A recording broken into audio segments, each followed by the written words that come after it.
সারা দেশে চলছে ভয়াবহ বন্যা। এই সময়টাতে বন্যার্তদের সাহায্যের জন্য বিভিন্ন স্বেচ্ছাসেবী সাধারণ জনগণ কাজ করে যাচ্ছেন।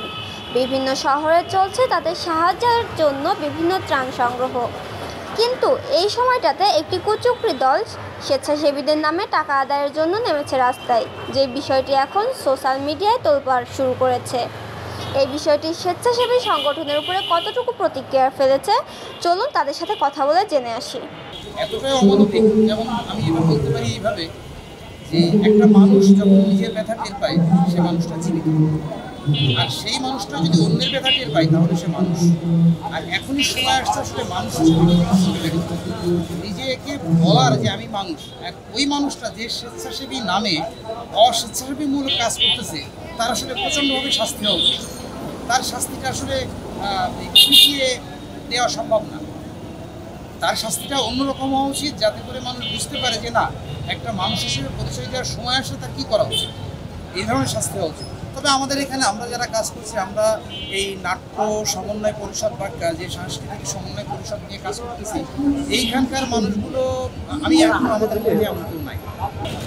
ধন্যবাদ ঝিনেদা টিভিকে। আজকে আমাদের দেখছেন যে শিল্পীরা জেলা নাট্য সমন্বয় পরিষদের পক্ষ থেকে ঝিনেদার সমস্ত শিল্পীরা মাঝে কাজ করছে। প্রায় 30টি সংগঠন আমাদের সাথে কাজ করছে গান গেয়ে মানুষের। আসলে আমরা তো গান বিনোদনের জন্য করছি না, সাহায্যের জন্য। আমরা যেহেতু শিল্পী, আমাদের শৈল্পিক জায়গা থেকে আমরা কালেকশন করছি এবং আজকে আমাদের শেষ হচ্ছে। আমাদের বেশ কিছু টাকা কালেকশন হয়ে গেছে, আমরা শীঘ্রই সেগুলো নিয়ে মুভ করব।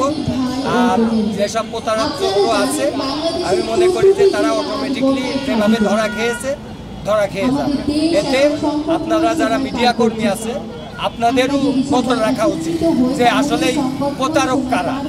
ঠিক আছে, ক্যামেরাটা ওই দিকেও ফোকাস রাখা উচিত। যেমন আমার গলায় একটা কার্ড আছে, আমার পরিচয় আছে, তাই না?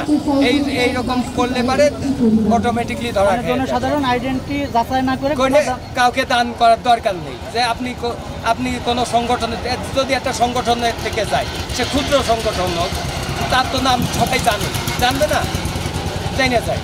সেই রকম ভাবে গেলে পারে ছাড়া আপনি সবাইকে দান করতে পারবেন, দান করা উচিত না। ঠিক আছে, যে একজন গেল বক্স নিয়ে গেলে আপনি দিয়ে দিলেন না, শুনতে হবে যে আপনি কোন প্রতিষ্ঠান থেকে এসেছেন, কোথা থেকে এসেছেন। ঠিক আছে না? কষ্ট দেয় তাদের এই মানে চক্রান্ত বলেন আর 2 নম্বরই বলেন, যাই বলেন, আমাদের খুব কষ্ট দেয়। কিন্তু যত কষ্টই পাই, আমরা মানুষের পাশে আছি, বন্যার্তদের পাশে আছি, অসহায় মানুষের পাশে আমরা আছি। সাংস্কৃতিক কর্মীরা, সাংস্কৃতিক কর্মী, এটা